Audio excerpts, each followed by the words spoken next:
మహారాజా రవితేజ రావణాసురుడిగా వస్తున్నాడు.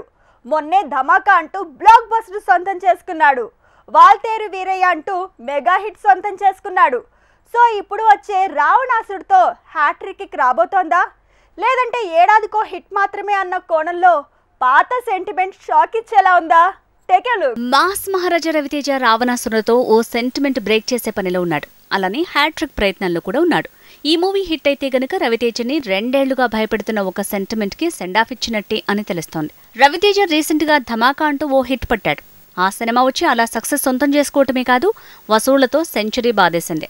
తర్వాత చిరుతో కలిసి చేసిన mega multi starrer movie box office ని షేక్ చేసింది. సో వరుసగా 2 హిట్లు అంటే నెక్స్ట్ హిట్ పడితే హ్యాట్రిక్ కదా అనుకోవచ్చు. కానీ అక్కడే ట్విస్ట్ ఉంది. రవితేజకి ఏడాదికో హిట్ మాత్రమే సెంటిమెంట్ గా వస్తోంది. 2021లో క్రాక్ మాత్రమే ఆడింది, కిలాడి ఫ్లాప్ అయింది.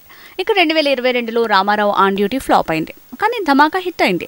సో ఎలా చూసినా ఏడాదికి రవితేజ ఎన్ని మూవీస్ చేసినా ఒకటే హిట్ అవుతుంది అనే సెంటిమెంట్ బలపడింది. 2021లో క్రాక్ లానే 2022కి ధమాకా హిట్ లా కలిసొచ్చింది. ఇక 2023 బిగినింగ్ లో వాల్తేరు వీరయ్య హిట్ అయింది. సో ఏడాదికి ఒకే హిట్ కోణంలో చూస్తే ఇక మీదట వచ్చేవన్నీ సెంటిమెంటల్ గా ఫ్లాప్ అవుతాయి అనే భయాలున్నాయి. కానీ ఆ సెంటిమెంట్ నే బ్రేక్ చేసేందుకు భారీగా ప్రమోషన్ ప్లాన్ చేశాడు రవితేజ. రావణాసుర మూవీ టీజర్ పేలింది. ట్రైలర్ ఏకంగా 4 నిమిషాలతో ఫిల్మ్ టీం ప్లాన్ చేస్తుంది. ఏకంగా 4 ట్రైలర్లతో ప్రమోషన్ ని పీక్స్ కి తీసుకువెళ్లే ప్రయత్నం చేస్తోంది రవితేజ టీం. సో ఇది గనక హిట్ అయితే వరుస హిట్ల పరంగా హ్యాట్రిక్ వస్తుంది. ఏడాదికి ఒక్క హిట్టే అన్న సెంటిమెంట్ బ్రేక్ అవుతుంది.